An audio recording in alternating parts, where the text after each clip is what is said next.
us on WhatsApp at 0809 444 Also, we're on Twitter. We're at Smooth981FM. You can use to press 91, and we're streaming live on YouTube as well. That's YouTube.com/Smooth91FM. All right, so joining us for analysis this morning, we have Adedumade. Good morning, Adedumade. Good morning, guys. Good morning, Lagos. And sitting next to him is Bolaom at Mr. G Quest on Twitter. Good morning, Ayo. Good morning, Kayode. And good morning, Lagos. I like that. And next to him, we have Divo Okorie. Good morning, Lagos. Cool, Shore, we at last. All right, thank you so much. Good to have you all in the studio. We have a full house this morning. We've mentioned or talked about how you can get involved in the conversation if you're listening to us this morning. Let's go on to our first headline. Court orders Shore's release. This is from this day newspaper. Well, I'll start with you. So Justice Taiwo of the Federal High Court has ordered the immediate release of the convener of Revolution Now, #Revolution Now protest, Omoyele Shore, who has been in custody of the federal government since August 3, 2019. Recall that he was also the same judge who delivered a ruling in an ex parte application ordering the detention of brought by the federal government, ordered the detention of Shore for a period of 45 days.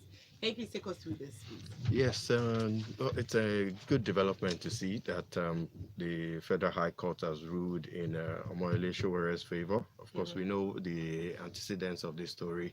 We know this was due to Showere planning a protest which was called Revolution Now, Yes. and shortly before the protest was meant to take place, which was meant to have been on the 5th of August, the DSS swung into action and he was arrested.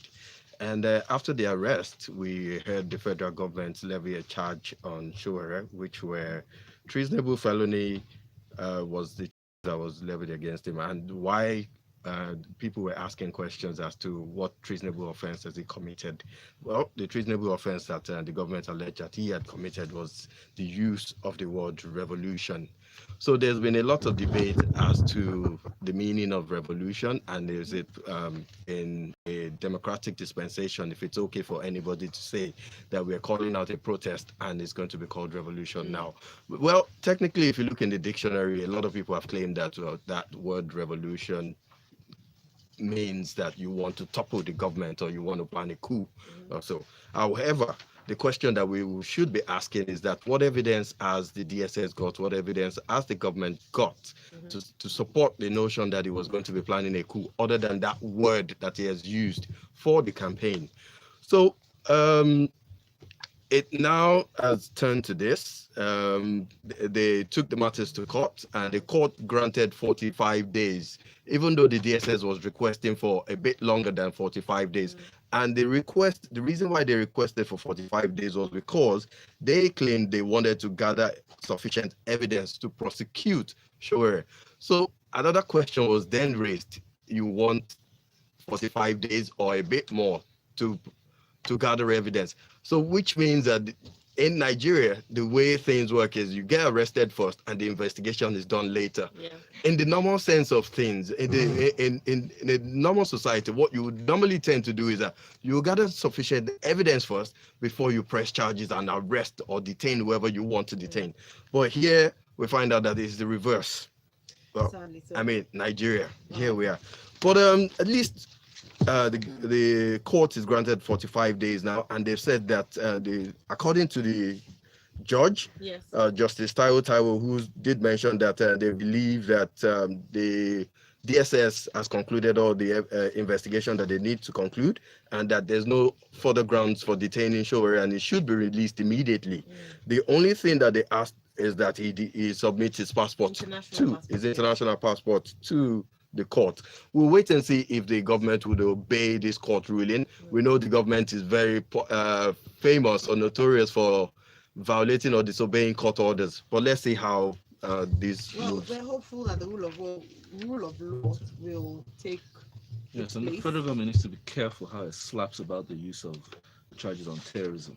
At this stage, we can see that they're almost frivolous at the end of the day. We all knew who Showere was. We all knew his antecedents. I mean, in the midst of insurgents like Boko Haram, banditry, and kidnappers, it's a bit high-handed to slap normal citizens who were even part of the presidential election with such high That's charges. debatable. A number of people have still said his We've got to be use of the careful. word. That's debatable. His use of the word revolution. Some people have argued for and against this. If it was indeed It's almost in incited. some cases as if we're chasing shadows.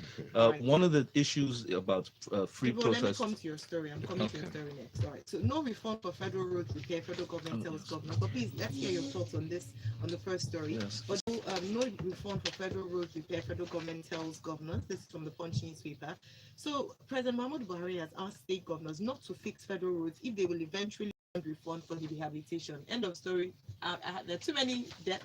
Don't add to my debt Profile, yes. Profile. Please go. This is a Go very and tell us about disturbing this. story because it's almost the president through the minister of minister of works and housing, that's Fashola, at a presentation in front of the House committee, okay, on abandoned federal projects. He stated that please tell the governors not to fix my roads. That's the federal roads. Again, if they're going to claim compensation. And if you want to fix it, do not ask for compensation. Send me what you want to do. But if you want compensation, go and mind your business while I mind my business because I have inherited enough debts. And Fashola said, well, this is due to the fact that the ministry was overstretched at 472 roads being done at one time, which was, he said, blame the National Assembly for their incessant demands. If you remember during his scrutiny, when he was becoming a minister, each person was asking for his own. Now, I think this is a very lazy assessment because I expect the federal government to be progressive. That's what the next level is about, consolidation of all the demands and promises that you gave us. There are many other channels for funding for the federal government to be able to address the roads matter. Roads is the pivot point of infrastructural reformation in this country, because if we cannot move about safely, carefully, goods and persons, then that's the end of the economy. Now, either you reassess your capital budget, that's one. Two, or the Sukuk was quite successful, and if you remember, it was oversubscribed, and they didn't have enough money to complete the roads, because if you've gone on the Sukuk roads, you'll see that they need completion. So they still need to raise money for that. That is one angle. You also have the build, operate, and transfer, whereby the state governments, yes, they build the roads, they provide the money, they operate it, maybe they might toll it or whichever way, but at some point they will transfer it back to the federal government, having done them. Secondly, you have the PPP plans, whereby they work with willing investors to be able to drive this forward, or they can take an outright loan. But the truth is, we need these roads. I think the federal government should have spoken in a more progressive manner than just pushing them back. Remember, prior to this time, many states had suffered from the lack of proper linkages between the states, which was why they took it on with the hope that the federal government would So do you think this statement by the federal government would deter state governors from progressing with repairing roads? Unless the state governments also want to be lazy. That's why I said it should have been a progressive discussion of options, meaning, fine, we can no longer reimburse, yes, for states. However, you have, you're talking in terms of more solutions. And if the president didn't know that, I think Fashola also could have spoken to that extent so that we can move forward in achieving our aims. Thank you very much, Will. We have some comments. Okay, we have a few comments here. Don't forget, if you just joined us as well, let's have your comments on WhatsApp. It's 0809-444-0981. It says, my name is Timothy. Good morning, everyone. Question is, has Mr. Mohammed Buhari ever obeyed the court order? And Sunday says Shore was on tape in a video where he clearly stated his intentions as what he meant to achieve. He said the rulers need to be removed in a surgical operation, and it is on tape. I only hope that they're able to articulate the charges and prosecute him appropriately. And this comes from Sunday. All right. Thank you for your comments. Adedumade, Pensions Commission list Delta, Lagos, Kaduna, Edo, 3 others as remittance compliance. This is from this day newspaper. So the National Pension Commission, PENCOM, has listed only 7 out of the 36 states in Nigeria as being current remittance of pension fund deductions from the salaries of their employees, as well as in remitted their own part of contribution to this story. This story highlights the experience of the average civil servant in Nigeria. Basically, what is happening is that government workers are being robbed daily, and it is really unfair. You see, when you spend So many when you years say in they're being robbed, service, yes, I'm going to get there. When you spend many years in service, some 35, 40 years in active service of the government, either on a state or federal level, you are expected that when you retire, there will be something to look forward to.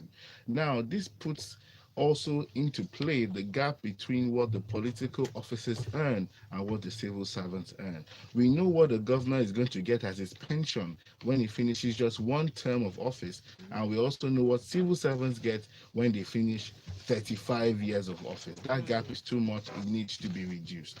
Also, how I meant by they are robbing the civil servants is we all know how pensions work, right? It's a contributory scheme between the employer and the employee. So the percentage is taken from the salary, and the counterpart is also paid by the employer and remitted to the pension fund. However, now they're saying that these states have already taken out these monies from the salaries, right? But they have not yet refunded this sums into the pension fund. Neither have they paid their own counterpart funding as well. Now, this is daylight robbery as far as I am concerned. I believe that it is something that the NLC needs to take on pronto, especially because there needs to be more investigation. Now, a number of states have been listed as being up to date with their pension remittances, and there are about 7 of them. I commend those states, but also I think that those other 28 states that have not, they need to be investigated more. Questions need to be asked like, okay, how many months are they, or how many months backlog do they have? I'm sure it is not all of them that have the same thing. Maybe if it's 1 month or 2 months, we can understand that. But if you're saying it's 1 year, 2 years, 3 years, And then what happens to the interest as well? that is another big issue. So I feel that there's also the issue of life insurance. Now, government workers are supposed to be given life insurance. Out of all the states in Nigeria now, only one state is actually providing that. That is also very wrong. I know when I see the governor's convoy passing me on the road, there's always an ambulance. Now, he has an ambulance that moves from here to there with him, but the civil servant does not have that choice, does not have that privilege. So I believe that things like insurance at least should be there for them. A person's pension is very important, right? As a lawyer, I engage with people daily, even when they have issues with their employers and it touches their pension like this. I see how apprehensive they become, not to mention when you're in the government employment and you cannot even guarantee, you don't even know what's happening. Now, we know what we call pensioners in Nigeria go through. We've heard that people have died, people are falling sick, they cannot afford to take care of themselves or of their families, and come on, they now resort to either begging, selling off their property, which they've held back on, or they want to give to their kids in the future. Come on, man, this is not sustainable. This cannot work. I believe that this is an issue that should be taken up as a matter of supreme urgency, because the lives of our pensioners or the life of our civil servants, we have to show them that their service is worth something at the end of the day. Thank you so much, Adedumadi, for that.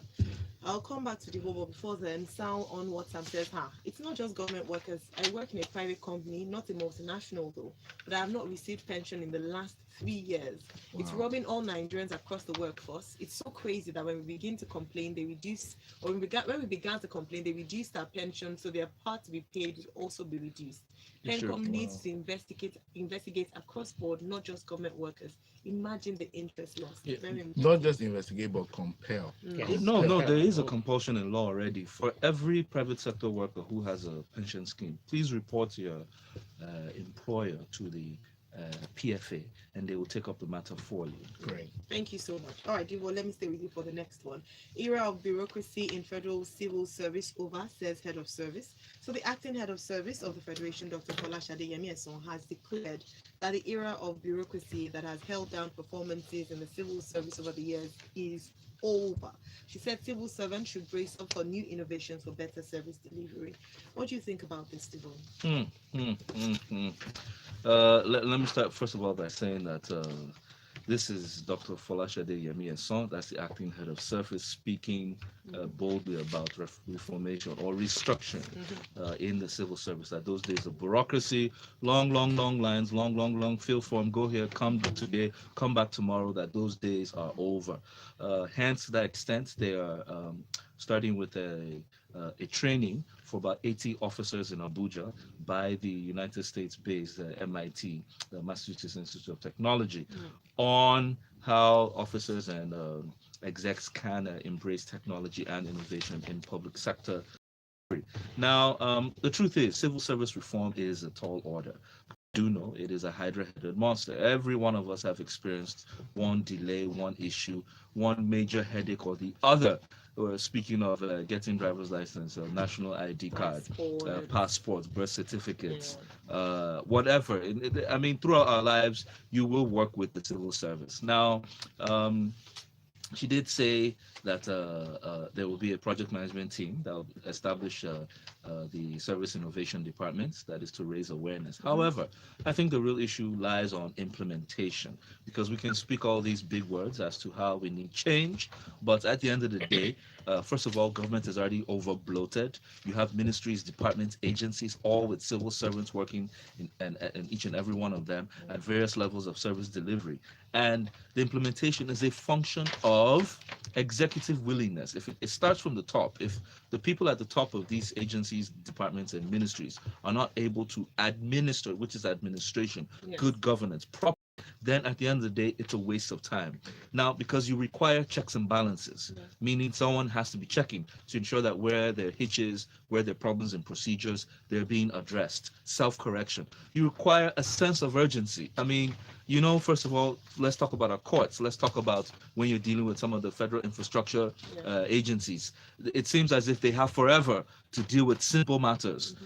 Then you talk about service delivery values. Sometimes service delivery and civil service should not be in the same sentence when in regards. It's the same case globally, but I think we can do much better. Our civil service used to be our pride and joy. They at some point, they literally had the most qualified and best trained officials within the country. But it's a long, it's a long story from that. It's known for laziness. It's known for backwardness. It's known for just simple rent seeking, where they're there for themselves. They have no business caring what those who use their services need. So I really hope that the head of service is not just talking, that she will remember the VP in the last 4 years, they launched the ease of doing business. If they can get this right, then the ease of business will have achieved its purpose. Absolutely. Thank you so much. Kunle Bangoy from Ifako Bagada says the governors know the workers only demand for pay rise without understanding of other major benefits. NLC and its other allies protested for the things that will be of great benefit, such as good economy, pension remittance, and so on. Thank you. Emmanuel says, I wish the acting head of service would put her talk only where actions had been. Same goes for all government functions as well. Thank you very much, Emmanuel. Bola, very quickly, Kayamo removed as Niger Delta minister, moved to Labour. Punch newspaper has this report. Yes, this is a very short story, as we do not have the details as to why the swap has taken place. But what we found out yesterday was that the Minister of State for Niger Delta Affairs, which is Festus Keyamo, has just been redeployed to the Minister of Labour and Employment, and Senator Alasho Adura, who is the Minister of Labour, who is the Minister of State, has now been redeployed to the Minister of State for Niger Delta. Senator Alasho Adura is also from Ondo State, and of course, Ondo State is one of the Niger Delta states that benefits from the revenue sharing, 13% derivation as well. So he's been moved there, and Festus Keyamo is now under the Minister of Labour and Employment. Well, the issue or the question that I have is that it took the president 2 months to appoint these cabinet ministers, and here we are 1 month after the resumption of office. We're already seeing a reshuffling or a redeployment. It raises a lot of questions as to why did it take so long for the ministers to be appointed, and didn't they see whatever issues that they've now seen within the 2 month time frame that is taking them to pick up these names? And now we're having this situation where we're seeing a swap. Some people will probably argue and say, well, maybe this is a reshufflement. After all, in the first administration, 4 years, we didn't see any reshufflement taking place at all. So maybe this is actually a positive that the president is actually ready to act up appropriately and move things around as quickly as possible. Yes. But we'll wait and see what the outcome of or the benefit of this is at the end of the day, because this is just new development that has only just come up. So let's wait and see how this helps Thank you very much, Bolawan. Solving the unemployment gap that we have in the country, because we know that is one of the issues that is bedeviling this nation. Yes, thank you. There's no reason given in this article as to why the reshuffle happened. No. But like you mentioned, hopefully it's for positive gain of the nation. I hope. All right, let's move on to our next story. This one comes to you, David Madi. It's from the Punch newspaper. It says the acting chairman of the Economic and Financial Crimes Commission, that's Ibrahim Magu, has claimed that there is corruption in the National Social Investment Program and Anchor Boroughs program as well. And he made this comment,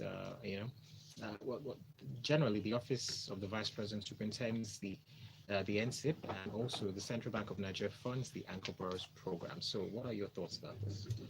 Okay, so when I was going through the story, the first thing I asked myself was, why is it that we hear about things like this when someone is at an event, when they're making a speech somewhere? Okay. Why is it not that the EFCC brought out a detailed report to show where the scams were going on? You know, because all these are mere allegations until you show us proof.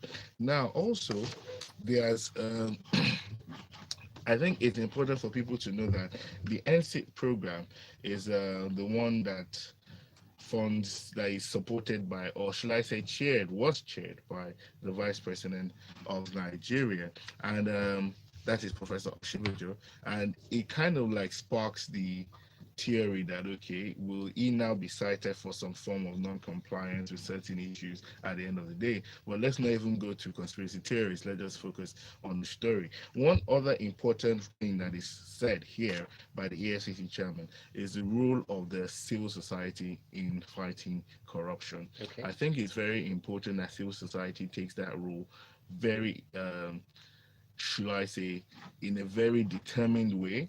And also note that it is not only the civil society that has a role to play here, even Nigerians have a role to play in fighting corruption generally. We are now seeing that corruption can even be cited as a human rights issue because, like the president said a few weeks ago, because when you take some monies that is meant to use to be to people, to give them a better life and enable them thrive, then actually you are actually violating that human right. Now, it's also important for us to note as Nigerians that we also have certain parts of our culture that also seek to support corruption. I think it's very important that we look inward in order to clear the air. Now, finally, but still on the story of the NSIP, there's also the part of the Anchor Boroughs program, which is actually sponsored by the CBN. And also the EFCC chairman stated that some people, rather than bagging sand, that when they claim that they bag rice, they're actually bagging sand. Now, I want to see proof. Okay. I want to see evidence. I want to see a report and all these people. Not that you just come and just say, oh, there's corruption. No, don't just say, tell us that you've done your job and let us know our job. But when you just come and say there's corruption without showing proof, without showing a report, without trying to do some investigation, then... All right, thank you very much. Someone knows the Boroughs program about a year or two ago. Anywhere money is shared in Nigeria for any program, there will be corruption. Take it like that. All right, this next story comes to you, Bola. It's from The Guardian. It says President Muhammadu Buhari on Tuesday said the Process and Industrial Development Limited, that's the PNID, contract with the Nigerian government was a scam, and it's aimed at cheating the country of billions of dollars. And also, this was also made at the comment was made at the General Assembly of the United Nations. Yes, this story is a major story, and then it broke in the early part of this month. It's one of those stories that I've been following very closely, and it's very dear to me. When I look at the story and the timeline of the story, well, the issue that we have is enormous. It started in 2014 when the federal government allegedly signed a contract Process Process and Industrial Development Limited, which is a company that is registered in the British Virgin Islands, according to the Guardian. And the chairman of the company is a Michael McQueen, who is an Irishman, and he's well experienced in Nigerian operation. He's very vast in contracts and military contracts mostly. So this contract was signed in 2014. This was between that period where President Yaradua was ill and President Goodluck Jonathan was acting as the acting president at that point in time.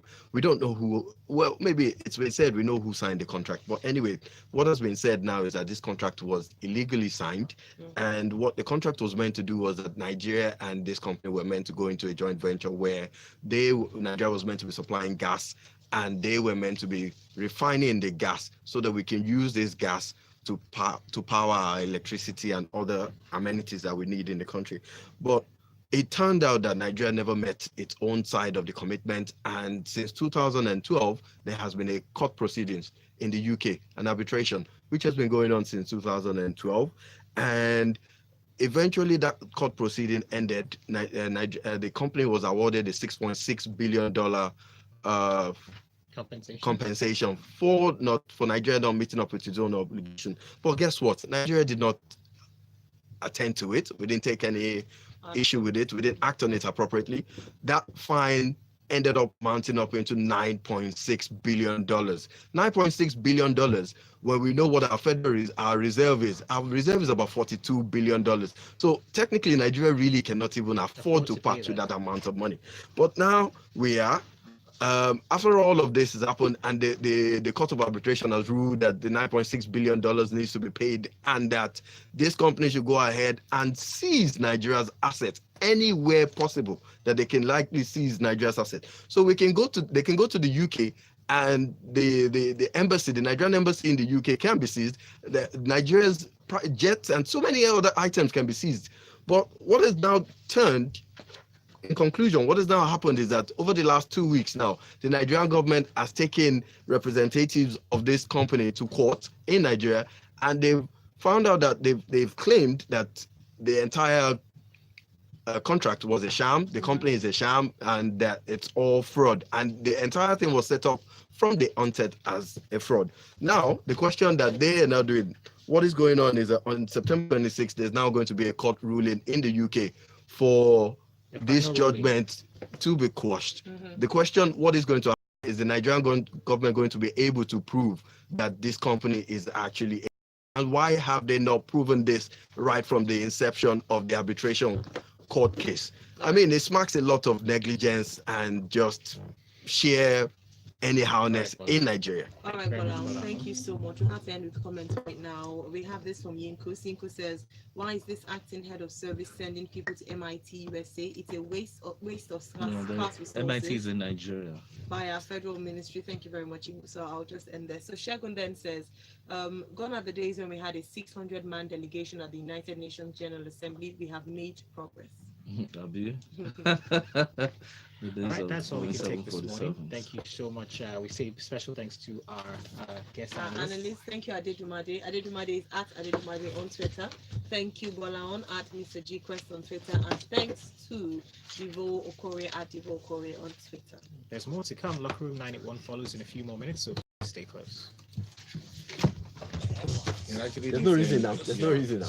They just Sorry, we didn't get to the last one. And I really wanted to. Yeah, it always happens sometimes. That story, mention it tomorrow. It's for business people. Oh, the rate reduction. The rate reduction? No, the push for banks to give out more loans. So people need to know that this is a window. Was that your story, Omar? Yes. Which one? This one? Number 9. Yeah, but he's talking about no more rate cuts and stuff. Yeah, but the real meat is for. But I wanted to move and wrote to take your own business experience. No, he didn't. He didn't. Okay. He must have. Yeah, So because it was the story that people need to know. There's money now. Banks are begging people. I beg, which money? They're not giving. CBN is forcing it, but they're not lending. What do you mean? They are lending. But they just want you to have your accounts everything with intact. them. But What kind of recent lending are times we you talking have about? seen And the rates, more- the rates you know are, that a I number of think, are banks better. are I doing think. All first this to 3 months promos, interest uh, rate free. Really? Yeah, They have to the number do of it. banks Re- there. compulsion Retail now. lending, retail lending, as in they're lending. I Yeah, know, yeah, I know, yeah. I know. Guarantee And Trust small Bank is doing all those businesses. kind of 5 million loan, Payday 21%. Not There, only quick them, credit. a number of banks are doing that same thing. Oh, A it's good. number across board. So I was wondering, so it's great you So mentioned Without it. any collateral. Little or nothing. In fact, you can send a text to get a loan. You Yes, know, they're making it that's so how it easy works and now. accessible. Yes, No, it's good though. It's good. That's So the direction we should tomorrow, be heading. Okay, sir. Divo, We need please, money. Alakumi, Divo has to be your assistant producer. we need money. No, it's We need for money. it's for my people. My people Freshly are pressed suffering. and